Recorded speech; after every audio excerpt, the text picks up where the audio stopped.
সকলকে জানাই শুভ পৌষ সংক্রান্তি। পৌষ সংক্রান্তি মানে পিঠে, পুলি, পায়েস, মিষ্টান্ন এবং অনেক মিষ্টি। এবং শীতকালটা কিন্তু এই পিঠে, পুলি, পায়েস, মিষ্টি ছাড়া কিন্তু আমার জন্য খুবই অসম্পূর্ণ। তাহলে চলো একটু মিষ্টি মুখ করা যাক।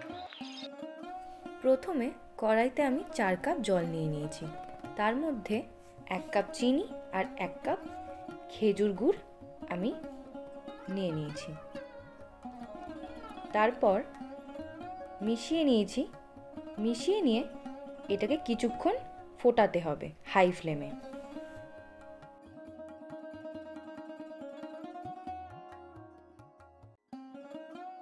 ইতিমধ্যেই আমি 1 লিটার দুধ নিয়ে ছানা করে রেখেছিলাম, একটু ঠান্ডা করে নিয়েছি।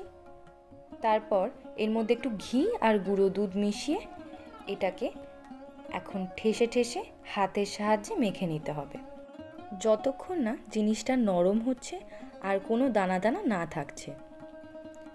হাতের সাহায্যে এরকমভাবে মেখে নিতে হবে যাতে রসগোল্লাগুলো খুব সফট হয়। তারপর ছানাটা থেকে এরকম গোল গোল রসগোল্লার আকারে বল বানিয়ে নিতে হবে। খুব সুন্দর করে পাকিয়ে নিতে হবে যাতে কোথাও কোনো ফাটল না থাকে। তারপর শিরাটা ফুটে এলে রসগোল্লার বলগুলো এক এক করে শিরাতে দিয়ে দিতে হবে।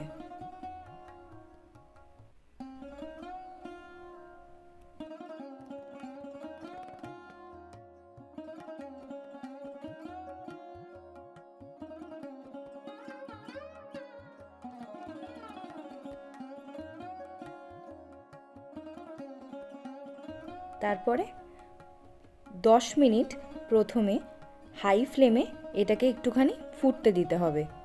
তারপরে 25 মিনিট মিডিয়াম ফ্লেমে এটাকে জাল দিতে হবে।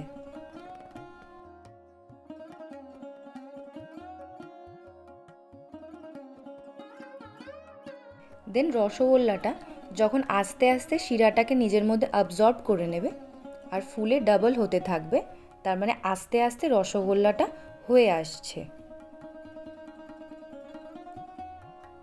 তারপর এক একটা করে নামিয়ে নিতে হবে। শিরাটাও বেশ খানিকটা গাঢ় হয়ে জমে এসছে।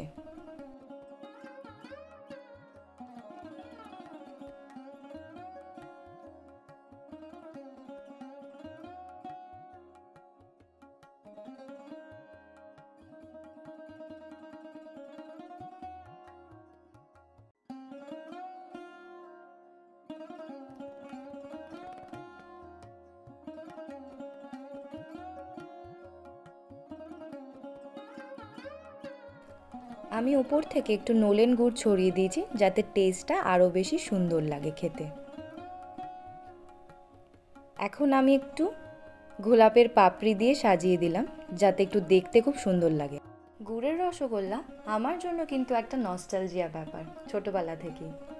এখন মিষ্টির দোকানে অনেক রকমের গুড়ের মিষ্টি পাওয়া যায়, কিন্তু নলেন গুড়ের রসগোল্লা আমার কাছে ভীষণ প্রিয় সব মিষ্টির মধ্যে। আর বাঙালির কাছে নলেন গুড়ের রসগোল্লা মানে কিন্তু একটা নস্টালজিয়া ব্যাপারই এখনও থেকে গেছে।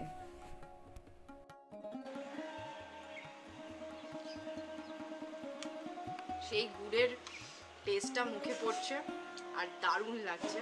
তোমরাও ট্রাই করো এবং জানিও আমাকে কেমন লাগলো। আর ভিডিওটা ভালো লেগে থাকলে লাইক, কমেন্ট এবং সাবস্ক্রাইব করতে ভুলো না। দেখা হচ্ছে পরের ভিডিওতে। টাটা।